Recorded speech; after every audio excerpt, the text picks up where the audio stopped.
여러분 그럴 때 있지 않아요? 열심히 해도 결과가 나오지 않을 때. 열심히 했는데 성과가 나오지 않는 거예요. 그리고 되는 것이 없을 때, 계획한 대로 다 이루어지지 못하는 거예요. 그리고 내가 꿈꾼 소망이 있었는데 그것이 물거품이 됐을 때, 여러분 그때 어떨까요? 참 좌절하죠. 바로 그 사람이 누구예요? 오늘 본문에 여러분들 잘 아는 요셉이라는 사람입니다. 요셉이 몇째 태어났어요? 여러분 야곱의 아들이요, 딸 말고 디나 말고 아들만 몇 명인 줄 아세요? 축구가 몇 명이에요? 한 명만 더해요. 12명. 감독까지 하면 12명. 12명의 몇째로 태어났어요? 요셉이. 자, 주일학교 때 배웠던 것들을 총동원해서 틀려도 돼요? 괜찮아요? 몇째예요? 막내가 누구예요? 막내. 네? 나왔는데 누가 베냐민이라고? 박수 3번 시작. 환청에 들렸나? 막내가 베냐민이에요. 베냐민. 괜찮아요? 배우면 되니까. 자, 베냐민의 엄마가 누구예요?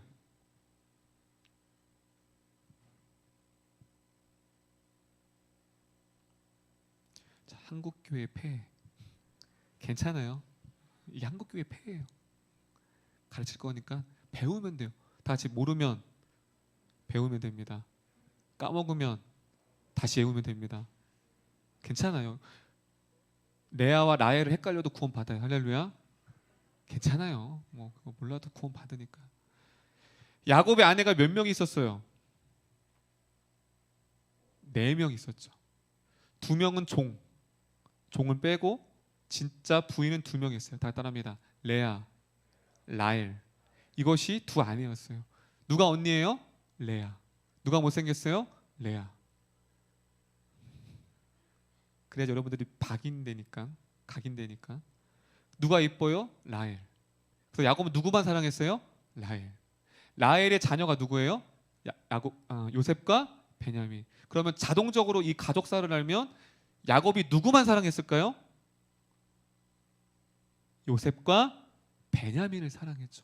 그럼 요셉은 몇째예요? 11번째죠. 막내는 누구예요? 베냐민이죠. 그렇죠? 근데 베냐민을 낳다가 누가 죽었어요? 엄마 라헬이 죽었죠. 사랑하는 여자. 야곱에게 있어서 요셉과 베냐민은 전부였어요. 왜요? 내 사랑하는. 그 아이들을 볼 때마다 내 사랑하는 아내의 숨결이 느껴지니까 자나깨나 요셉과 베냐민만 끼고 살았어요. 그렇게. 그럼 나머지 형제들은 어떻게 해요? 10명의 형제들은. 여기 형제 많은 집, 우리 집은 3명 이상입니다. 한번 손 들어보세요. 하나, 둘, 셋. 오, 경배도? 맞네. 몇이에요, 형배? 막내? 누가 가장 사랑받은 것 같아? 거봐. 저렇다니까. 아니, 왜 웃어요? 제가 그렇다는데? 너희들 왜 그래? 장녀. 누가 가장 사랑받았어요?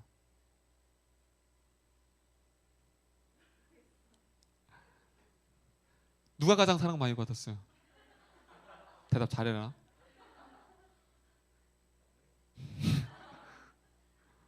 주여. 다시 할게요. 사랑을 똑같이 줘도, 자, 막내한테 물어볼까요? 그 막내를 자기라고 할까요? 둘째 찬미한테 물어볼까요?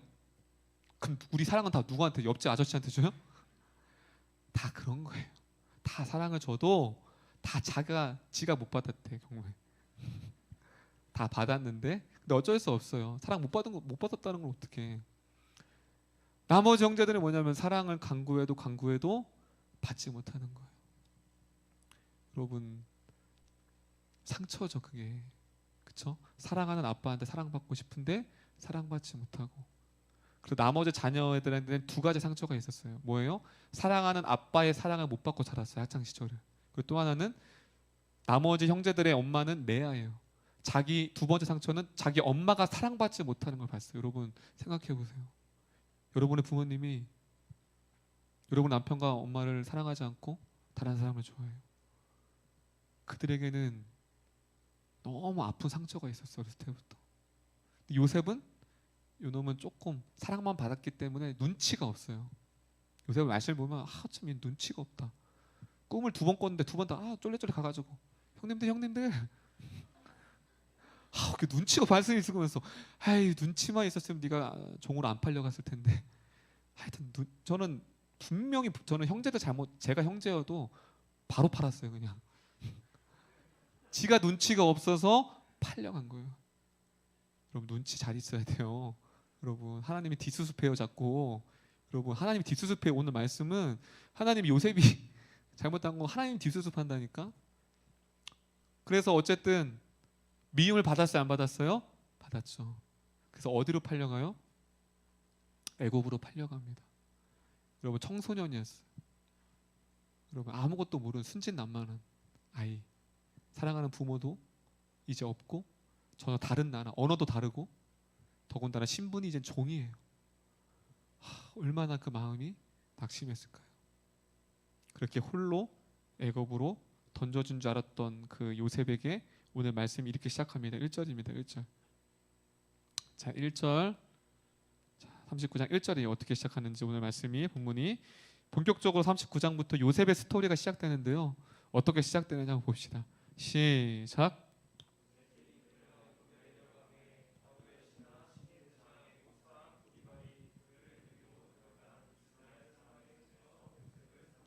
자, 보시 1절 보면 요셉이 이끌려 어디로 내려갔대요? 애굽에 내려가매. 자, 애굽의 종으로 노예로 팔았어요. 그런데 우리가 유심히 봐야 돼요.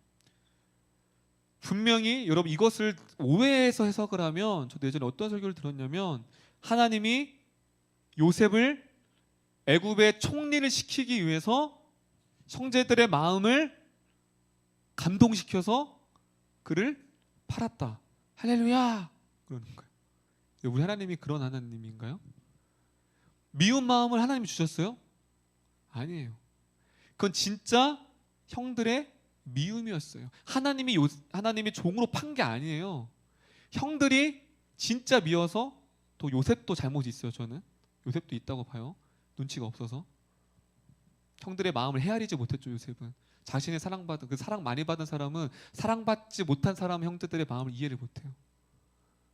어쨌든 요셉의 잘못과 형제들의 실수로 인하여서 종으로 팔려갔죠. 그런데 거기서 하나님의 역사가 시작돼요. 그 단어가 1절에 있어요. 1절에.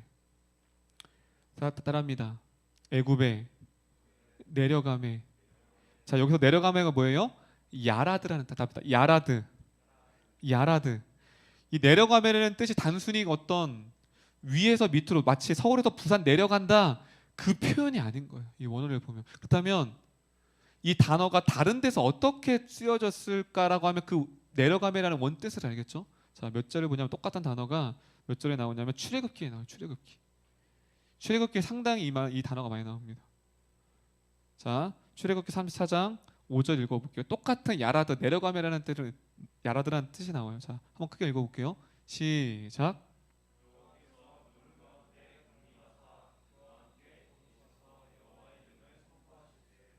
자, 여기서 여호와께서 구름 가운데에 뭐 했대요? 강림, 야라드, 즉 하나님의 임재, 하나님의 동행, 하나님의 영이 함께 한다고 할 때 이 야라드라는 단어를 써요. 그렇다면 요셉이 내려갈 때 요셉이 혼자 아무도 모르고 어떤 일이 자신에 닥쳐있지 모르고 이방 땅과 그 노예로 팔려간 그때 혼자 간 것이 아니라 누가 동행했다는 거 지금 얘기하고 있어요. 1절에 하나님이 요셉과 함께. 마치 요셉은 홀로 떨어질 때 하나님이 자신을 버린 것 같다고 생각할 수 있죠. 우리라고 생각해 보세요. 우리 다 모든 게 다 잃어버리고 그렇게 종으로 끌려가요. 그러면 우리 어떻게 하죠? 하나님 나를 버리셨다. 하나님 나를 포기하셨구나. 그런데 지금 1절에 그렇지 않다라는 거예요. 야라드, 내려간다라는 건 하나님이 강림하사, 하나님이 요셉과 함께 간다라는 거예요.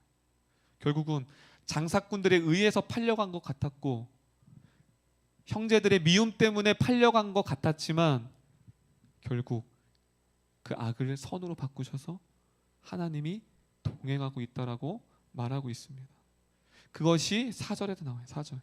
자, 4절 크게 한번 읽어볼게요. 39장 4절입니다. 우리 4절 크게 한번 읽어볼게요. 4절입니다. 시작.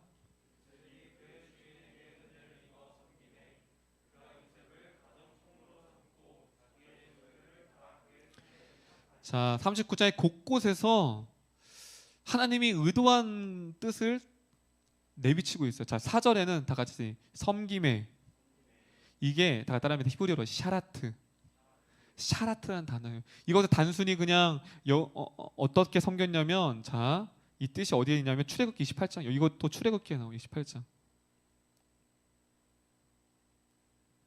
주인을 단순히 봉사한 것처럼 느낄 수 있지만, 자, 원어 뜻을 보면 똑같은 샤라트가 여기 나옵니다. 한번 읽어볼게요. 시작.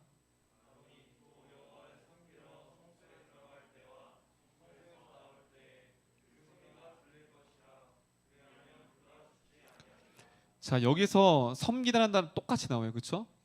여기도 샤라트가 나오죠. 그런데 그 뒤에 뭐가 나왔어요? 성소로 들어갈 때. 이 샤라트라는 단어가 어디에 구약에서 많이 쓰여지냐면 하나님을 제사할 때, 성소 안에서 하나님을 직무를 예배할, 오늘날 말하면 예배할 때 그때 쓰는 단어가 뭐냐면 샤라트라는 거, 섬김에. 그런데 왜 이 섬김에 샤라트라는 단어가 왜 요셉이 주인을 섬길 때 했을까요? 그것은 요셉은 정확히 그걸 꿰뚫었죠. 자신이 이곳에 온 이유는 몰라요. 하지만 이곳이 하나님과 자신과 함께 있었다는 것을 요셉은 정확히 알고 있었어요. 할렐루야. 그래서 어떻게 하냐면 뒤에 나오면 보디발의 아내가 같이 동거하자고 할 때 뭐래요? 어떻게 하나님의 존전에서 코람되어 하나님 앞에서 내가 범죄할 수 있는가? 이미 요셉은 하나님이 자신과 함께하고 있다는 것을 뭐 했어요? 알았다라는 거죠. 그래서 그는 모든 것을 섬길 때 하나님의 부르심, 마치 그들이 성전에서 하나님을 예배하듯 섬겼던 것처럼 자신의 부르신 자리에서 최선을 다하여서 예배로 섬겼다라는 거예요. 할렐루야. 여러분, 예배라는 것이 단순히 이곳에서 찬양하고 기도하는 게 아니에요. 요셉은 그곳이 하나님 부르신 곳이라면 비록 애굽이고 비록 자신의 신분이 노예의 신분이지만 하나님 부르셨어요. 할렐루야. 그곳에서 섬겼다는 거예요. 지금 샤라트, 섬김에 그 주님을 예배했다는 거예요. 여러분들이 이제 내일 직장으로 흩어질 거예요.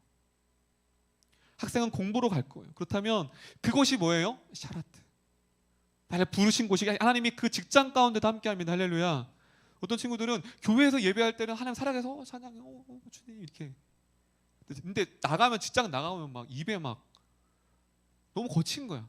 하나님이 안 보이는 거죠. 근데 또 교회 오면 또 교회 모드로 들어가요.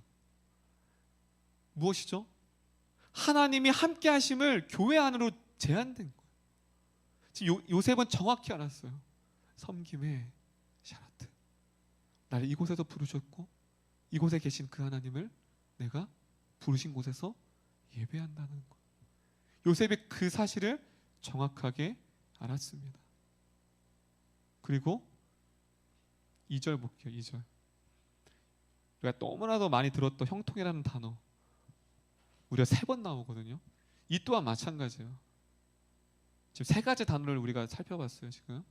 자, 창세기 39장 2절 볼게요. 2절 읽겠습니다. 시작.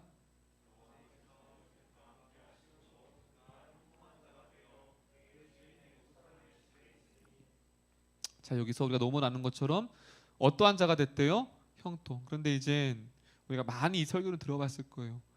형통은, 네이버 형통 쳐보세요. 성공, 막힘, 없임, 일이 잘 풀리는 게 형통이에요. 자, 요셉이 형통한 게 아니죠. 그 네이버 국어 사전에서 정의하는 그 형통은 여기랑 다르죠. 왜냐하면 잘못된 거죠. 지금 형통한 거면 요셉이 채색 옷을 입었다는 거 장자니까 3분의 1을 재산을 받아야 되잖아요. 그런데 지금 형통한 게 아니라 불행이라고 맞죠. 그런데 왜 성경은 형통이라고 할까요? 우리가 생각하는 그 성공이 아니라는 거예요. 자, 그럼 이 형통이 다른 말씀에 어떻게 쓰여졌는가?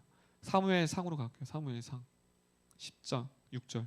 사무엘상 10장 6절 보겠습니다. 똑같은 단어가 찰나라는 단어가 사무엘상 10장 6절에 있어요. 한번 읽어볼게요. 크게 한번 읽어보겠습니다. 시작.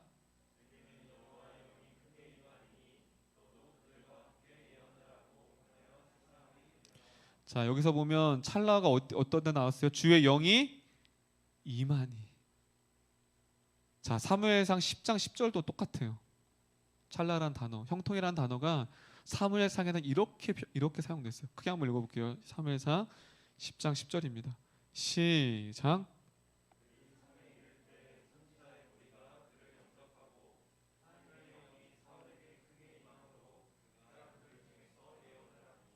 자, 여기서 또 뭐라고 했어요? 찰나가 임했다라는 거죠. 지금 계속 곳곳 이 세 단어를 통해서 우리에게 성경 기자가 우리에게 얘기해주고 싶은 건 뭐예요? 우리의 인생 가운데 요셉처럼 실패할 때처럼 보일 때가 있다라는 거예요. 버림받고 외면당하고 모든 것들이 다 막혀 있는 그러할 때가 있다라는 거죠. 그때 우리가 잊지 말아야 할 것은 무엇이냐면 하나님이 그 어두운 골짜기 가운데서도 하나님이 우리와 동행한다라는 거예요. 할렐루야. 그걸 얘기해 주고 싶은 거예요. 절대로 하나님의 자녀들을 홀로 두시지 않는다라는 것을 성경 기자가 우리에게 얘기해 주고 있습니다. 그렇다면 하나님이 함께 한다고 했을 때 어떠한 삶으로 바뀌어지는가? 요셉 스토리 우리에게 그걸 얘기해 주고 있는 거예요. 그럼 요셉은 결국 우리가 다 알죠. 뭐가 돼요? 애굽에 뭐가 되죠? 총리가 되죠. 무엇이죠? 하나님은 요셉을 통한 계획하심이 있어요. 이미 하나님은 창세 전부터 우연히 총리가 된 것이 아니라 애굽에 간 김에 총리가 되라가 아니라 하나님이 이미 요셉에게 총리라는 계획을 이미 정하셨어요. 그런데 문제는 그 계획이 틀어지는 것처럼 보여요. 왜냐하면 종으로 팔려갔고 어디로 팔려갈지를 모르고 외면당했어요. 그리고 보디발의 아내를 만났죠. 그래서 어디로 갔죠? 어디로 갔어요? 감옥에 갔죠. 이것만 보면 하나님의 계획하심이 틀어진 것 같아. 막힌 것 같아. 그런데 우리는 다 알죠. 결과를 통해서 무엇이에요? 하나님의 계획은, 하나님의 언약의 성취는 인간의 어떠한 실수와 어떠한 약함과 인간의 어떠한 부족함에도 불구하고 하나님은 신실하게 그 언약을 이끌어 가신다는 사실입니다. 할렐루야. 여러분, 39장은 요셉의 성실함을 말하지 않아요. 요셉의 신실하심을 말하지 않아요. 여러분, 성경은 위인전이 아니에요. 물론 본받을 점이 있긴 하죠. 하지만 39장은 요셉의 어떠함을 얘기하지 않아요. 하나님의 신실하심, 할렐루야. 하나님의 성실하심, 할렐루야. 우리가 자꾸 요셉을 드러내요. 아니에요. 성경은 철저하게 인간의 부족함과 형제들의 악함에도 불구하고 언약을 신실하게 이끌어 가시는 그 하나님께서 요셉을 향한 계획을 여전히 거두지 아니하시고 이끄신다는 사실입니다. 할렐루야. 그래서 그 하나님은 준비하세요. 예비하세요. 여러분, 오늘 말씀의 제목이 뭐예요? 다 따라합니다. 요셉을 산이라. 여러분, 악한 형제가 동생을 팔았어요. 그것은 그가 꾼 꿈이 있어요. 볕단에 절을 한다. 형제들이 절하는 거거든요. 그들의 마음 가운데 뭐예요? 그 하나님의 뜻이 정확하게, 그 꿈의 내용은 정확하게 내가 알 수는 없지만 그 꿈을 내가 요셉에게 꿈을 빼앗고 싶었던 거예요. 그래, 하나님이 너에게 그 꿈을 주셨어? 그 꿈 이루어지나 봐라. 종으로 팔아버린 거예요. 하나님을 대적했죠. 그걸로 박수 쳤겠죠. 끝났다 이제 요셉은. 그래, 네가 너에게 준 꿈 주신 하나님 어떻게 되나 봐라. 팔려갔어요. 그런데 하나님 어떻게 하죠? 그곳에서 예비하셨어요. 누구를? 보디발을 예비하셨어요. 그 노예 시장에 쫙 있어요. 노예로 가면, 시장 가면 노예가 명모 같은 애 있고 뭐 찬호 같은 애 있고 다 있어요. 저는 주한이 같은 애를 고를 거예요. 근데 요즘은 좀 허당인 친구가 있더라고요. 근육질보다. 지연이가 조금 일을 잘하겠다. 보디발의 마음을 감동시킨 거죠. 할렐루야. 보디발의 마음을 감동시켜서 요셉을 샀어요. 근데 그것이 요셉이 산 것 같죠? 아니었어요. 하나님이 이미 준비하신 거죠. 그래서 요셉을 통해서, 보디발을 통해서 요셉의 가정 안에서 가정 총무를 맡게 됩니다. 근데 이제 우리가 다 알죠. 뒤에 억울하게 믿음을 지켰지만 어디를 갔어요? 감옥에 갔죠. 감옥에서도 하나님이 예비하신 사람이 있어요. 누굴까요? 누굴 만나요? 감옥에서. 틀려도 괜찮아. 이쪽에 나왔는데. 그렇지. 박수 3번 시작. 거기서 술관원을 만나죠. 우연이었을까요? 그 술관원이 나중에 감옥에서 나가요. 왕 앞에, 술관원은 왕 앞에 서는 자예요. 그때 나중에 2년 뒤에 요셉이라는 사람을 말해요. 그래서 요셉을 다시 궁으로 들여집니다. 여러분, 이 모든 것들, 술관원을 만나고 보디발을 만나고 이 모든 것들이 우연일까요? 아니죠. 하나님께서 철저하게 준비하시고 예비하셨다라는 사실입니다. 할렐루야. 무엇 때문에? 자신이 요셉에게 계획하시고 말씀하신 그 언약과 꿈을 이루시기 위하여서. 자, 말씀을 준비하면서 큰 위로가 되는 것이 무엇이냐면, 나의 믿음, 나의 열심, 나의 의지로 나를 향한 하나님의 뜻을 내가 이루는 것이 아니라는 사실이에요. 할렐루야. 그러면 낙심하죠. 목사님도 그래요. 낙심하죠. 그런데 오늘 말씀은 인간의 연약과 수많은 방해와 부족함에도 불구하고 하나님의 신실하심은, 하나님의 예비하심은 그 사람을 온전히 이끌어 가신다는 사실입니다. 할렐루야. 완전하신 분, 온전하신 그 하나님이 여러분들의 길을 지금까지 인도하셨다는 사실이에요. 그렇다면 이 요셉의 스토리를 통해서 우리가 어떻게 적용해야 될까요? 여러분이 이름교회를 만난 것 우연일까요? 또 서로를 만난 거, 한번 서로 옆 사람 보세요. 서로를 만난 것 우연일까요? 아니죠. 여러분 가정에 어떤 어려움이 있습니까? 요셉처럼 실패한 것 같고 포기해야 될 것 같고, 요셉처럼 기대하고 꿈꿨던 것들이 무너지는 순간에 우리는 좌절할 수 있지만, 성경은 하나님의 신실하심이, 하나님의 언약을 온전히 성취하시는 그분이 온전히 이끌어 가신다는 사람입니다. 할렐루야. 이게 고백했으면 좋겠습니다. 믿음의 사람은 하나님 손에 있습니다. 그럼 믿음의 사람은 누구의 손 안에 있어요? 하나님의 손 안에 있다는 거예요. 그럼 이게 얼마나 귀한지. 요셉은 오늘 계속 말씀하시죠. 39장에 홀로 던져진 줄 알았지만 하나님의 손 안에, 하나님의 이끄심에 요셉은 살아가고 있었다는 사실이에요. 그리고 우리가 총리가 되죠. 여러분, 총리는 무엇을, 국무총리는 뭐예요? 법을 다스리는 사람이고, 또 총리는 뭐예요? 모든 국가의 수입과 지출과 모든 것들을 다 관리하는 사람이에요. 하나부터 열까지. 그게 총리인 거예요. 근데 하나님은 요셉을 가정 총무로 삼으셔서 이미 총리로서 뭐 하셨죠? 이미 준비했어요. 자신은 자기가 준비되고 있는지를 몰랐죠. 하나님은 그 고난과 아픔 가운데서도 하나님의 일들을 예비하시고 준비하고 있습니다. 그리고 또 감옥에 갔죠. 그런데 자신이 뭐예요? 억울한 누명을 썼잖아요. 근데 자신처럼 억울한 누명을 쓴 자가 있을까 없을까요? 많죠. 그러면 요셉은 어떻게 해요?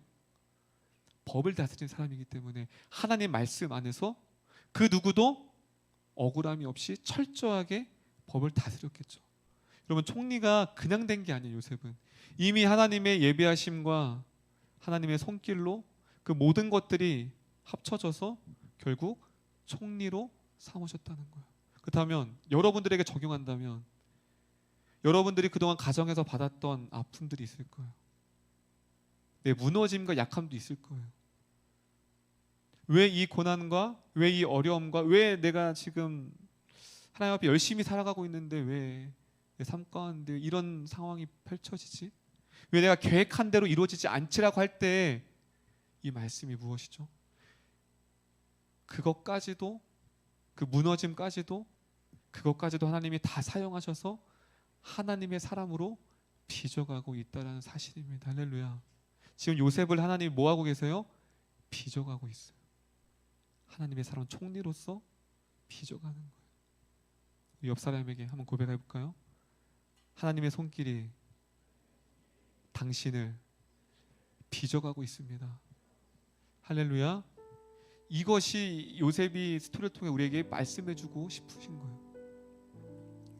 그래서 딱 따라합니다. 좌절도, 실패도, 아픔도, 슬픔도 하나도 버릴 것이 없습니다. 그걸 다 사용하시는 거예요. 요셉의 스토리가 그걸 말해주고 있는 거예요.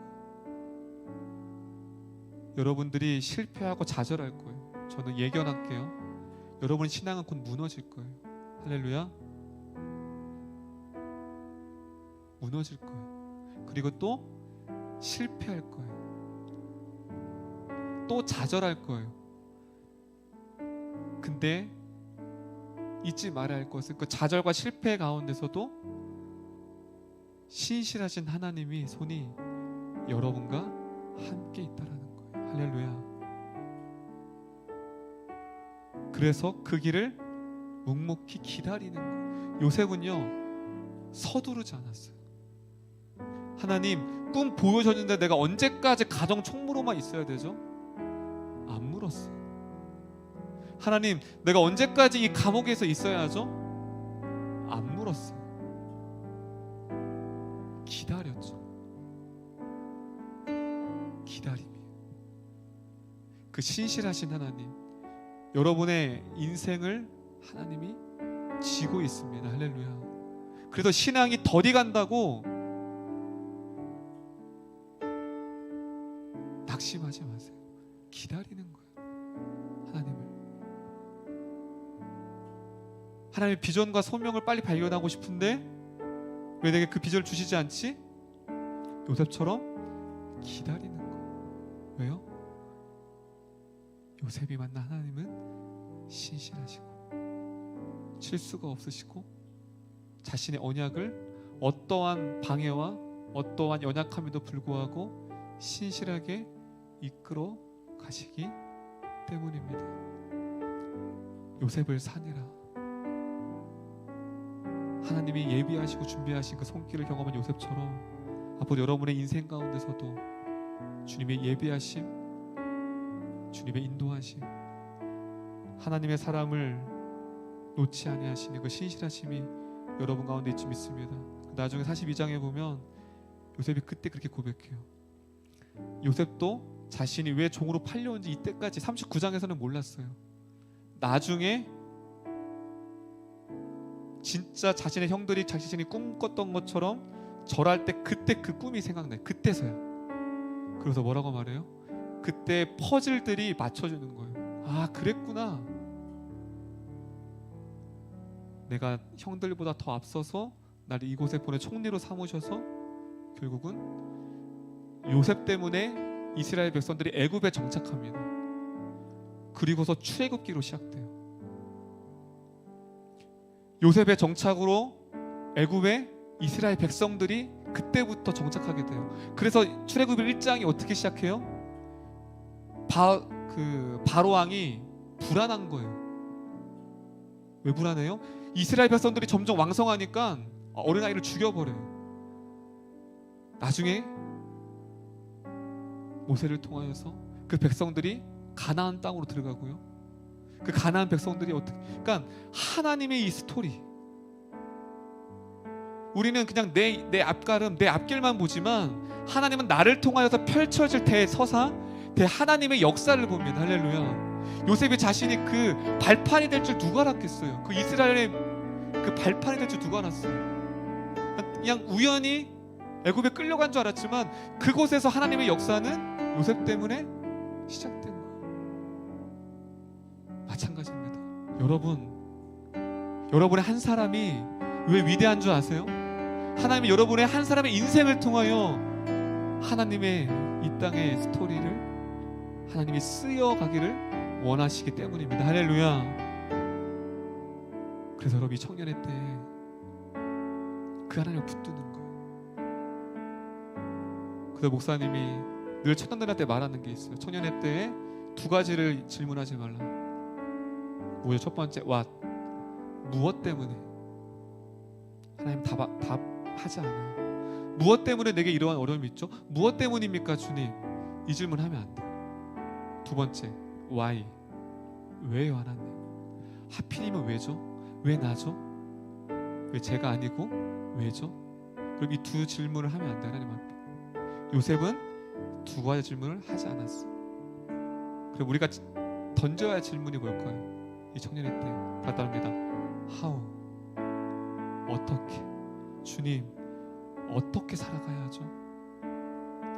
요셉은 그 how를 물었던 사람이에요. 내가 종으로 팔려왔는데 그 이유는 알지 못하지만 내가 어떻게 믿음으로 살아야 하죠 하나님? 내가 억울하게 믿음 지켰지만 감옥에 갔지만 왜라고 안 물었어요. 저 같으면 왜라고 물어보겠어요. 내가 믿음 지켰잖아요 하나님. 근데 how? 어떻게? 여러분의 삶을 돌아봤으면 좋겠어요. 나는 지금 어떤 질문을 던지고 있습니까 하나님 앞에?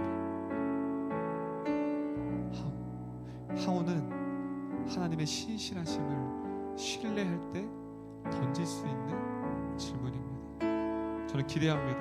요셉을 통하여서 이스라엘 백성의 그 구원의 놀라운 출애굽의 여정을 시작하셨던 그 하나님, 저는 여러분의 한 사람을 통해 그 역사, 하나님의 그 위대한 하나님의 구원의 스토리를 시작하게 된 줄 믿습니다. 할렐루야. 저는 확신해요. 저를 통해서 그렇게 해오셨고 이 이름교회를 통해서 앞으로 그 하나님이 그렇게 일하심을, 여러분들 그 신실하신 그 주님을 믿고 나아가는 우리 모두 천연부가 되었으면 좋겠습니다. 마지막으로 당신을 통해 이루신 하나님을 바라볼까요?